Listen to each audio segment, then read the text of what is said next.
Good afternoon. Welcome back to Preservation Connecticut series talking about preservation, our noontime chats about everything preservation. I'm Jane Montanaro, Executive Director of Preservation Connecticut, and I'm happy to be your host today for our third program of 2022. Today we have the pleasure of chatting with Shawn Beckwith, Property Manager at Connecticut Landmarks. I see that we have many wonderful new participants in the room for today's program, so I would like to take a moment to give you some information about Preservation Connecticut.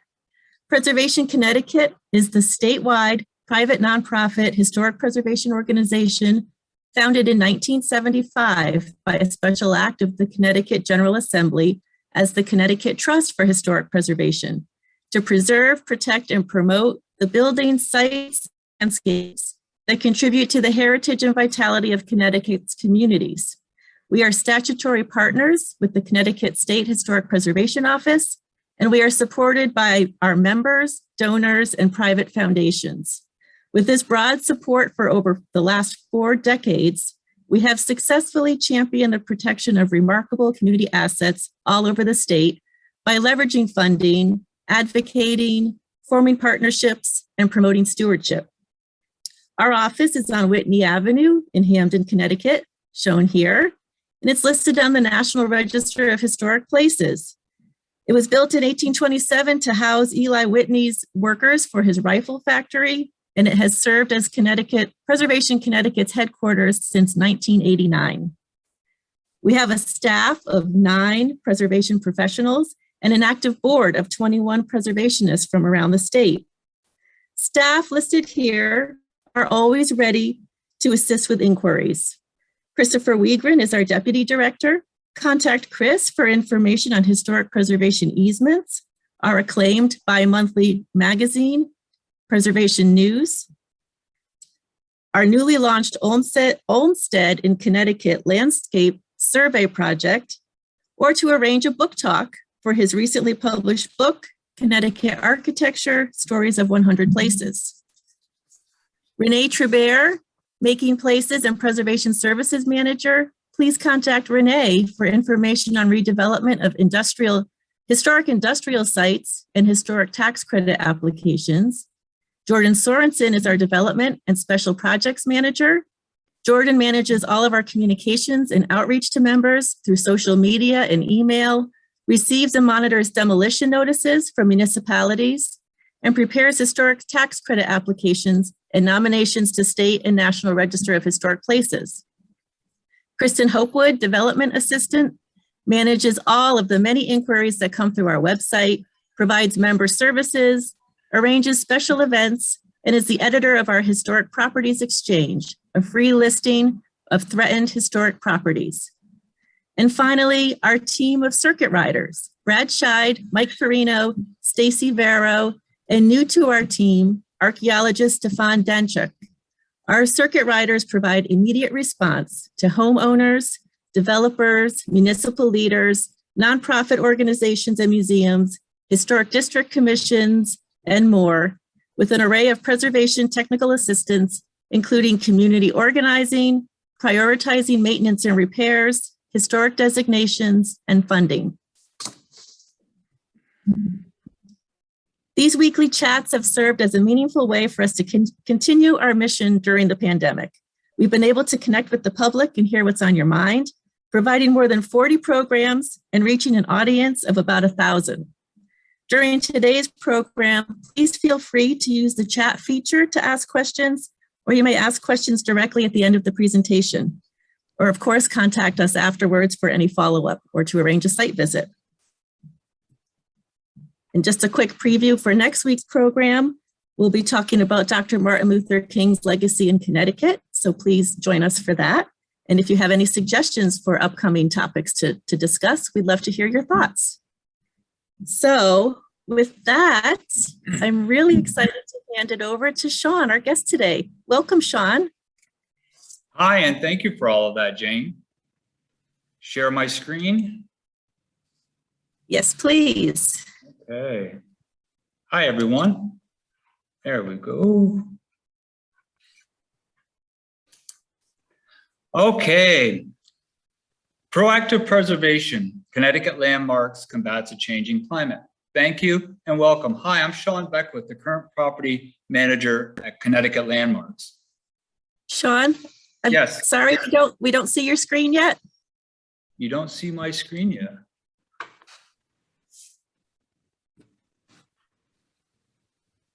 This seems to happen every week when we practice and pull it up. Then when we go live, it doesn't come right up. There we go. Did that share it?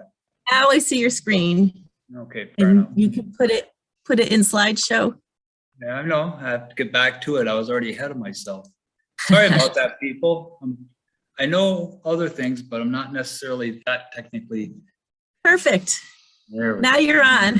Thank you, Shawn. Thank you, Jane. Proactive preservation, Connecticut Landmarks combats a changing climate. Thank you and welcome. Hi, I'm Shawn Beckwith, the current property manager for Connecticut Landmarks. The Antiquarian and Landmark Society Incorporated of Connecticut, doing business as Connecticut Landmarks, began in 1936 with the purpose to acquire and preserve for the benefit of the people of the state of Connecticut and their posterity real and personal property having scenic, artistic, historical, literary, educational, architectural, and monumental, and other interests to the public, and to aid in preservation of such properties. Who we are now is that our mission is to use historic properties to inspire and understand our complex past.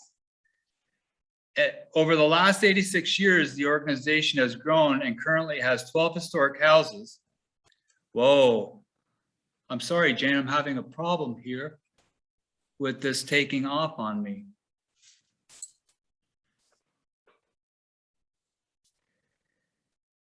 Over the last 86 years, the organization has grown and currently has 12 historic houses. These historic buildings are either National Historic Landmarks or listed on the National Register. The ages range from the 1678 Joshua Hempstead House in New London to reusing and combining the third oldest building still standing in Hartford, the Amos Bull House, which is connected to the 1865 Butler McCook Carriage Barn to create an adaptive reuse project in the main office for Connecticut Landmarks, completed in 2016. This inner city Hartford adaptive reuse complex is complete with a modern geothermal heating and cooling system.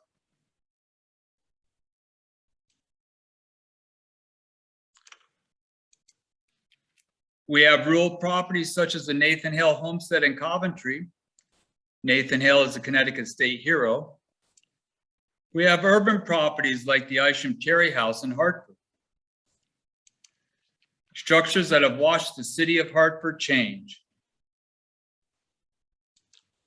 These properties have stood the test of time. However, you may have noticed that the climate is changing, which is creating new challenges with maintaining these properties. Historic Scotland recently published its climate action plan for 2020-2025. In the report, I found this observation of interest to this presentation.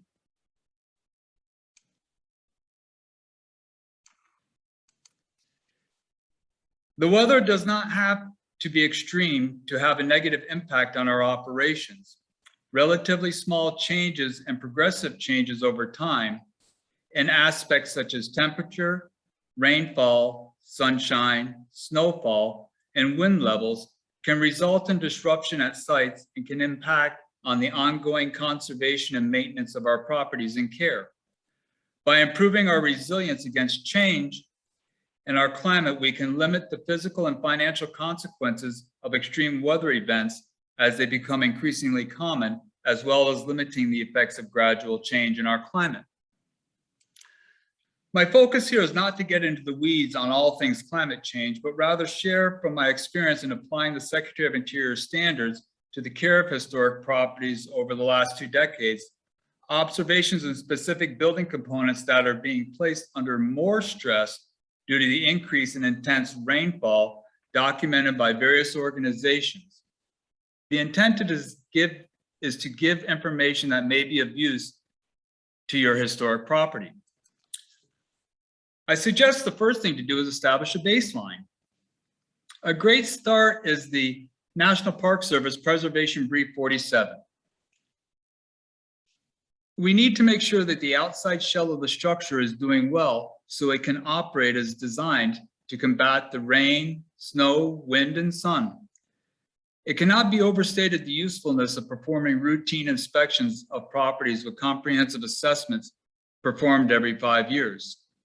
As stated in Brief 47, quote, over time, the cost of maintenance is substantially less than the replacement of deteriorated historic features and involves considerably less disruption. Stopping decay before it is widespread helps keep the scale and complexity of work manageable for the owners. The outline of Preservation Brief 47 is a fantastic start on obtaining a baseline. This inspection frequency chart is very useful. This presentation focuses on the observed increase in intense rains and its interaction with the roof drainage system of certain Connecticut landmarks buildings.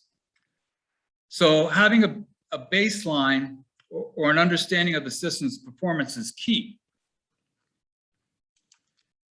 National Oceanic and Atmospheric Agency, NOAA, and the Environmental Protection Agency, EPA, keep records of the changes in our climate. According to a document produced by the Environmental Protection Agency entitled, What Climate Change Means to Connecticut, this is from August of 2016, notes, and I quote, average annual precipitation in the Northeast increased 10% from 1895 to 2011. And precipitation from extremely heavy storms has increased 70% since 1958. During the next century, average annual precipitation and the frequency of heavy downpours are likely to keep rising. This increased rainfall and increasing intensity is creating a situation where we have to increase our maintenance with some materials and ensure working installations are indeed working as designed. Historic Scotland authored another very useful document. It's entitled Short Guide 11 Climate Change Adaptions for Traditional Buildings. And I have all of this in an app. I have all the references at the end of the presentation here for you to go back to.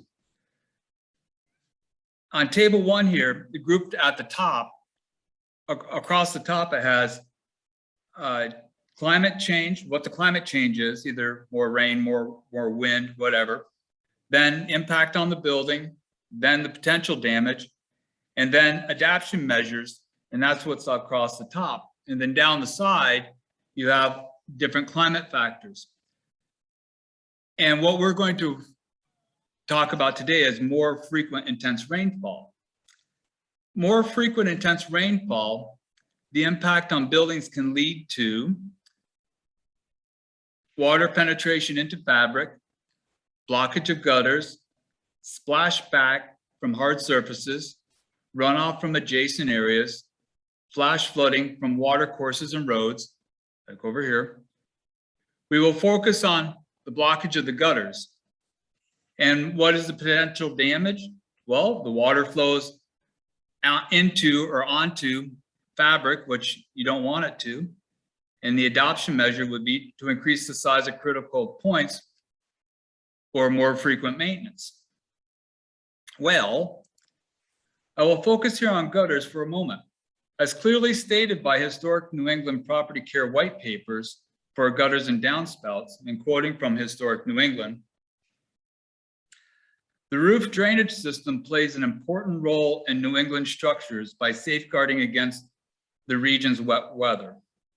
The age, styles, and materials of these systems can vary tremendously, but their primary goal is to transport water from the roof down to the ground and away from the structure.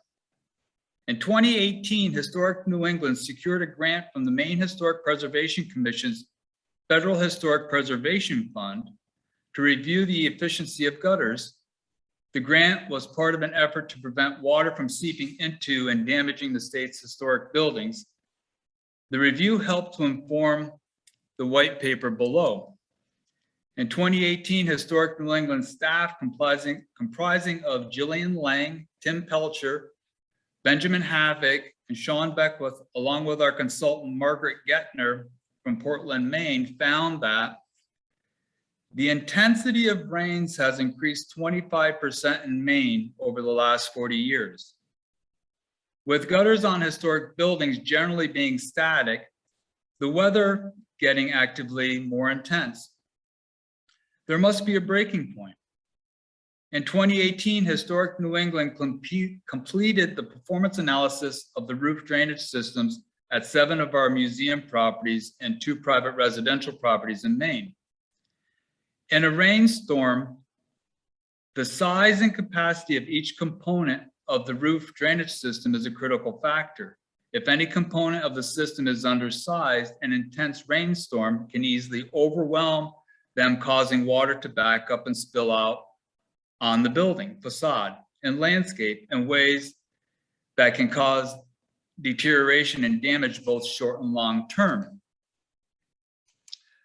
This study focused specifically on 3 components of the roof drainage system: the gutters, outlets, and downspouts, to determine whether these systems were sufficient to transport then average rainfall away from the building and whether they would be adequate for future rainstorms. The results of the study are establishing a framework for understanding how certain historic roof drainage systems perform now, how they will likely to perform in the future, and what modifications might increase their effectiveness. However, the capacity of a system is not typically calculated once the system is on the building. And for buildings of a certain vintage, the capacity may never have been measured. So an example is that preservation projects, for example, tend to favor in-kind replacement of building materials and components. So the capacity calculations for system components tend not to be reviewed and components simply replaced in kind. Well, if they're not functioning currently now, you have to do a few changes to protect other items downstream. A recommendation of the white paper is to have your gutter and downspout sizing recalculated with your local current rainfall intensity amounts. Roofs generally are changed every 20 years. This would be a good time as well to perform the calculations with the current rainfall information. So why is diverting water away from the structure so critical? You might ask. Well, as shown here in this graphic by our consulting architect, Randy Crawford, when rain is not diverted away from the building, the moisture erodes, the lime mortar causing stones to move, walls to bow and fail. Water is now in the building, damaging finishes with high humidity to increase potential for mold and attracting insects and disrupting health of the occupants. Quoting Historic Scotland's action plan, relatively small changes and progressive changes over time in aspects such as temperature, rainfall, sunshine, snowfall, and wind levels can result in disruption at sites. If your gutters are not performing with current conditions, and according to the EPA and NOAA, rainfall intensity is increasing, now is the time to ensure your rainwater discharge systems are performing correctly. At Connecticut Landmarks, we have an interest in ensuring our properties are secure to the weather and changing climate due to having special interior finishes in some buildings like this arabesque motif wallpaper by Rebellion Workshop from Paris, France in circa 1789 at the Phelps House. John Caning and Company Limited just performed a conditions assessment and treatment plan for the stewardship of these wallpapers. A little more here on gutters of what I've come across here recently. What to look for on your routine inspections? Well, This half-round metal gutter is rotating outward, allowing water to spill out and not fully carried away to the downspouts, subsequently causing water to puddle in basements during an intense rain.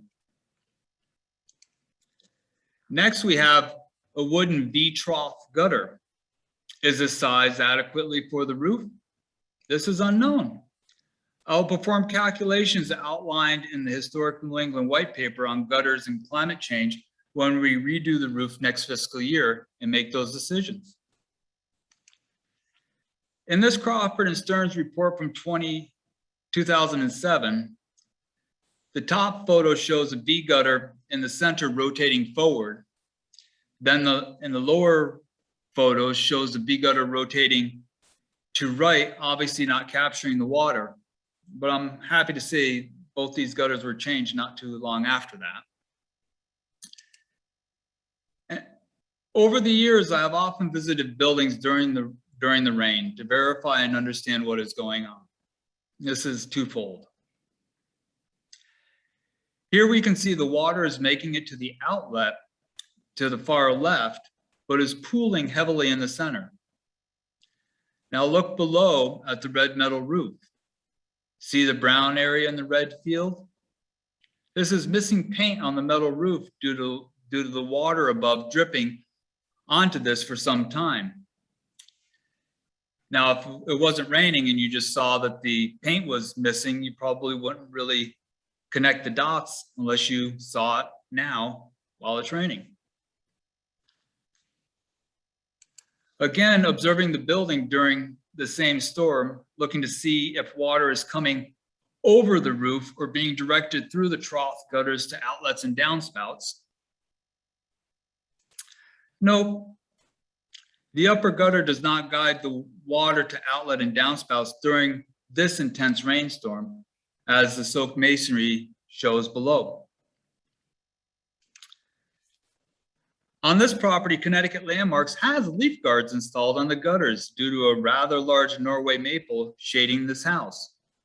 Just because you have leaf guards doesn't mean you can forget about it or forget to maintain. The helicopter seeds have clogged the ends of the gutter. I'm in the midst of a case study for a problematic area at one of our properties. Fortunately, we have some records of the changes and treatments to aid in addressing a chronic water problem in a basement. As I reviewed the records, I see we are addressing identical issues first addressed in 1978. In 1992, exterior work again occurred and some items changed. In 2008, inspection, the problem still exists, and in 2021, it's still present. The building has had many additions over time. The roof surfaces on the left have increased over time to the shape that we have on the left in 2021, shown at the bottom photo. Over here, how this side of the house has just grown. However, the gutters seem to have stayed the same size.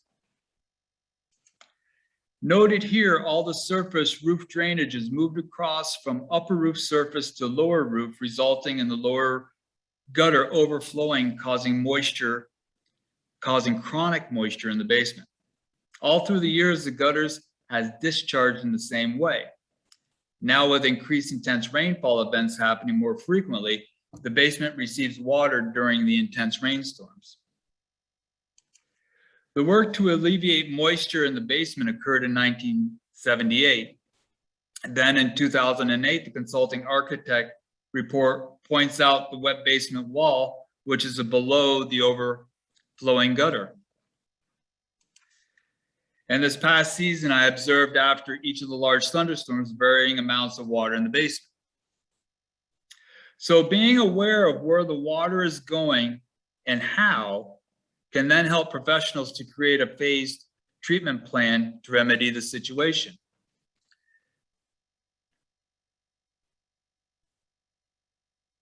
So other proactive preservation actions Connecticut Landmarks is doing to help with reducing climate change. Well, At one property, we upgraded this old 1950s style boiler with a new energy efficient one. We are installing interior storm windows into the residential section of one of our properties so the tenant will consume less fuel, is the intent, and also have less drafts. The oldest house still standing in Hartford, the Butler McCook House, shares the geothermal well field with Amos Bull House. Here is behind the scenes of the geothermal system in the basement of the Butler McCook House. Our farm property in Stonington has a 9 kilowatt solar array consisting of 42 solar panels on the barn roof. We're looking into installing solar at 2 more locations. And as an organization, we are at our 50-year window reglazing chore for several of our locations. At one location, I am reintroducing using linseed oil paints for a whole host of reasons that would be part of another presentation. So the takeaway from all this is that it is important to know the condition of your building, since we are experiencing more intense rainfall events. It is good to know if your gutters are diverting the larger volumes off the roof and away from the building, or leaking continually unknown. Again, this is just one building system that is on the front line in combating climate change. And all of the different sources that I had mentioned, another great source besides the historic New England white papers is another video given by Ben Havoc with the Nantucket Preservation Trust Symposium. He goes into this a little bit further regarding gutters and reaffirms the need of diverting the water away from buildings. And then the other, and I thank you. And I'm ready for any questions if you want to have that, or a different discussion or a larger discussion regarding what's going on with our climate. Well, thank you, Shawn. That was a fantastic presentation. Really drives home the importance of those annual maintenance checks and having a maintenance plan that we try to advocate for with all of the organizations we work with and individuals that we work with, and how great that you had all those records going many years back to reference to try to, troubleshoot what the problems were with the moisture. So yeah, I'd like to open it up to the group. If you have a question that you'd like to pose to Shawn.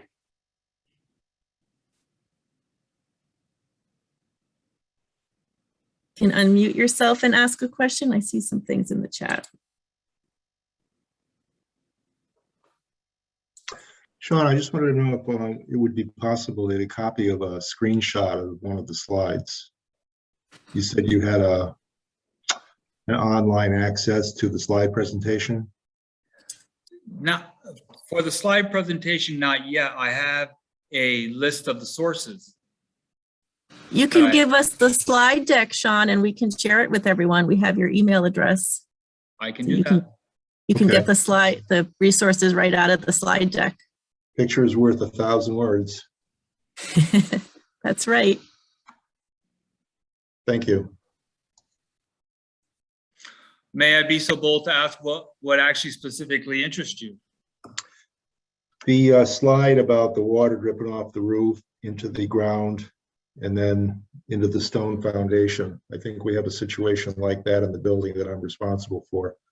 We don't know because we don't have records of what the foundation is made out of, but we had some damage caused by that last hurricane.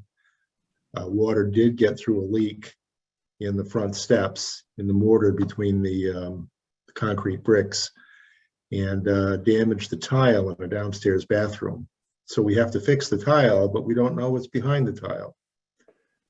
And I have a funny feeling that once we get the tile off, the job is going to get substantially bigger. So having that slide is going to be good preparation for the surprise we might get. I'm glad I could help. Thank you.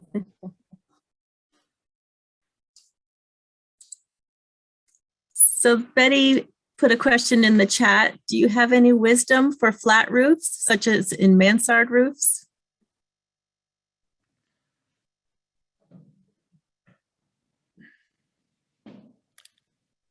For keeping water out or for diverting water away and into the gutters?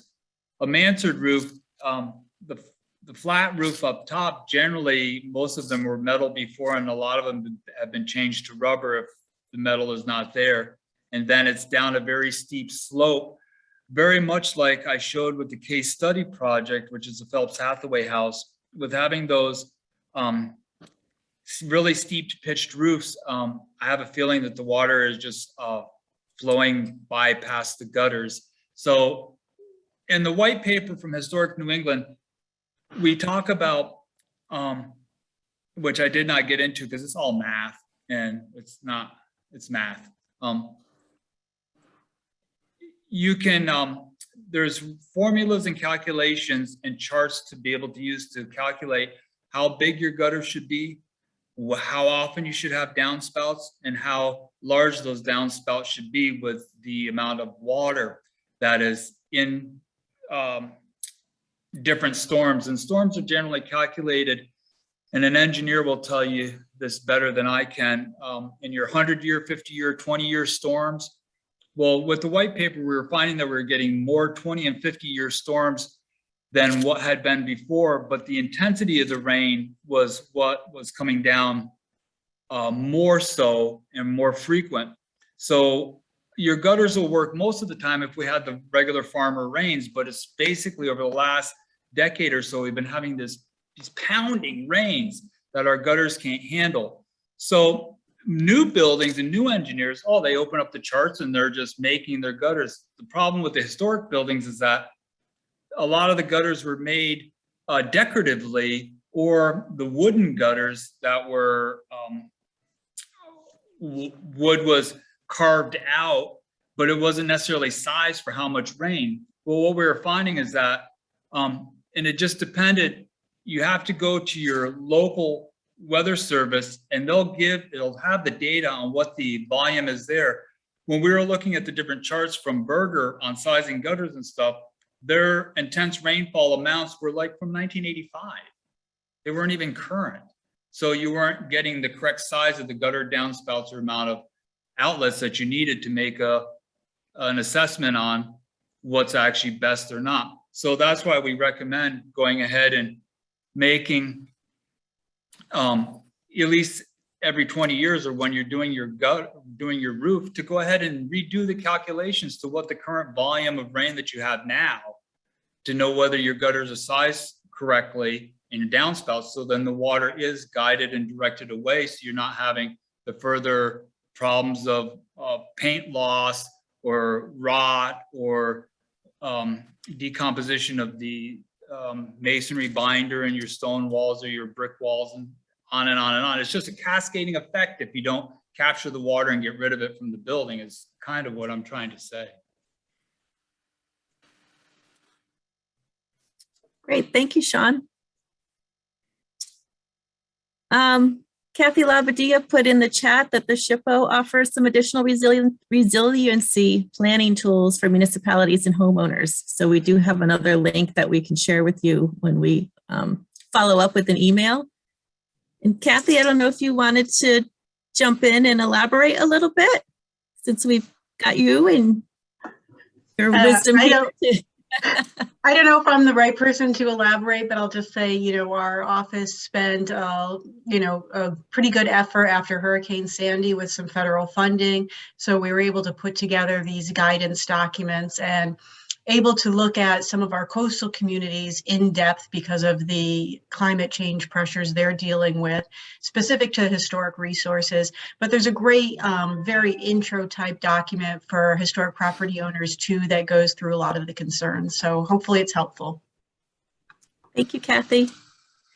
And we do have a recording from one of our previous talking about preservation sessions where Marina Wisniewski from the SHPO office talked about sustainability and historic homeowners. So you can check our library on our YouTube channel for that program as well.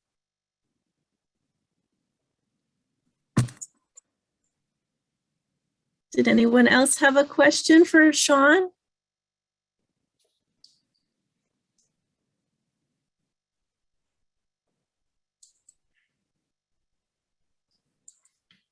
Oops. Hey, Shawn, it's Marina Wisniewski from SHPO. Can you talk a little bit about, I know you said it was a totally different presentation, but can you talk a little bit about choosing linseed oil paints and maybe as far as their performance over the contemporary paints that we kind of choose from now? Hi, Marina. Thanks, and I like that question. And I can elaborate. I was hoping that would be another presentation, but that's fine. So to make a long story short, I've painted a lot of things and have experienced over my small lifetime, having to repaint and just seeing many paint projects. The linseed oil paint, I first saw a really good use of it on a property in Maine. The building, by the time I had gotten there, had been painted for 6 years and it looked perfect. It looked like, it was like, wow, this is like how a painted building should be. And so I was managing that building for 4 years and so that lasted for 10 years and everything was great. Modern paints, I'm sorry, I don't mean to be rough talking or bad mouthing. It's just, it seems like they only last about 10 years nowadays. And there's not that, and you're always having to get on the building, scrape the paint and causing more damage to the building and the cost and expense of doing it. So when I was doing one building here in Hartford, I did some research here recently and found that it had a CBDG project, community development block grant project several years ago, actually almost 20 years ago. And they use linseed oil paint. And you can look at the building now and you can see that the paint, it's not bubbling, not cracking, not crazing. It's actually is fine as if it was when it was first put on. So what I'm trying to do is I'm trying to reintroduce on this one project, we're starting doing it with the sashes, that we're going to go back with the linseed oil paint because it's, of course, environmentally friendly, it's natural. It has a longevity when it's put on correctly by craftsmen and people who are wanting to paint and not rushing to get paid for completing a job.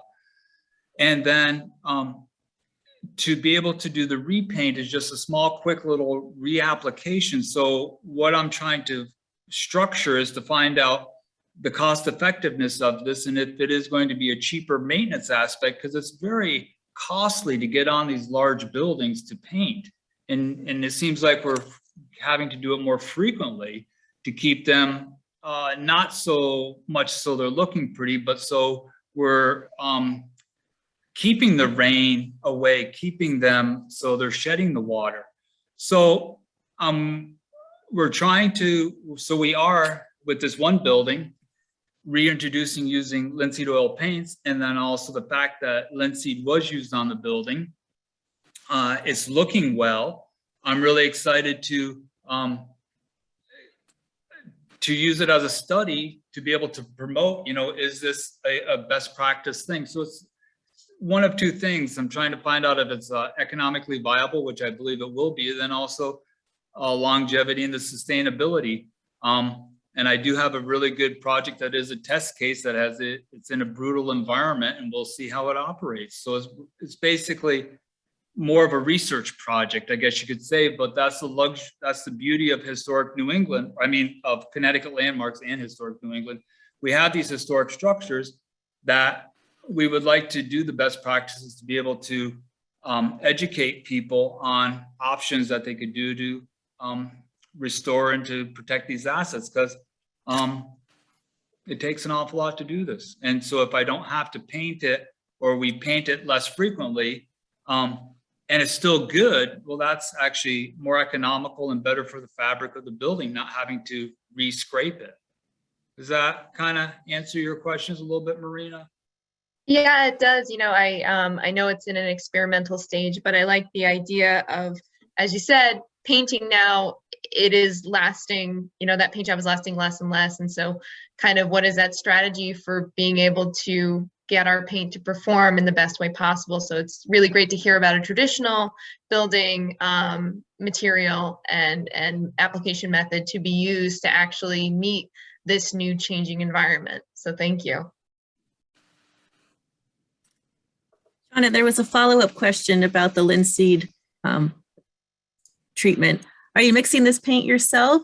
And what do you use for pigment with linseed oil? No, I am not. We're actually, there's several products that are out and available in the market. And I guess to follow up a little bit, seeing the color of how some of the European buildings just seem to always look great is also eye-catching for me also. So I am not mixing it. I'm getting this batch that we're using from a company in England, and that is down in the comments below where we're getting it from. And then they are mixing it. And there is a whole protocol of doing it. And actually this representative that I have listed has different videos and talks very extensively about the paints and the application. So that is useful for the audience also to get a little bit more of an understanding. And he articulates a lot better than I. So do you find you can get virtually any shade of or color that you want, or is it limited? Right now, there's a range of colors, but that's the other thing too. It's like back in the day, we had our standard organic pigments where we had pretty much, look at the old Sears color chart, there's like 15 paints. Nowadays, it's just like, crazy how many paints you could get. So yes, you can, how small is small and how big is big. That's Horton the Who, yeah, you could do it. We put people on we put astronauts into orbit frequently. So I guess we could do it. And Justin had a question in the chat. Shawn, awesome presentation. Can you share your thoughts on navigating the sometimes tricky path of integrating different or modern solutions to a historic building based not on the past, but on the future? Yeah. Well, basically, we have history to go on, but how I would take a look at that is we have really good design back in the day. And a lot of the historic buildings that I've worked on, and I've had a luxury to work on quite a few, they always seem to be sited in a really good site. And the builder always took time to be able to craft it and to be able to make it fit well with the environment. If we could get back to doing things that way, of putting more thought into our buildings, then that would be able to make them last a lot longer. And then we could have some better practices.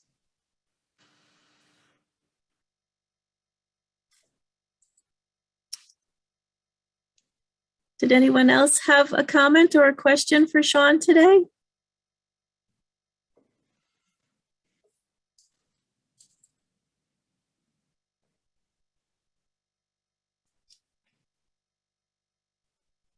Well, Shawn, this has been a fantastic conversation. We're really pleased that you shared your knowledge with us, and we'll share with everyone on the call today all of the wonderful resources and your slide deck and the other resources that were put in the chat. We'll grab those and make sure you have all of those. And certainly if you have follow-up questions, you can reach out to Preservation Connecticut. Our circuit riders can assist you with any of your questions and make site visits to your sites. We can connect you with Shawn. We can connect you with resources at the SHPO office. So feel free to contact us when you need us. We're here to help. And thank you again, Shawn. It was wonderful having you. Well, great, and thank you. And if you like content like this, go ahead and smash that like button and hit that bell notification symbol so you can always get content like this in the future. And we are both Preservation Connecticut and Connecticut Landmarks are nonprofits, and so becoming members is welcome. And we would suggest that you do that to both organizations. We thank you. Yes, thank you for the membership plug. Thank you, Shawn. Thank you, everyone. Have Have a great afternoon. Bye.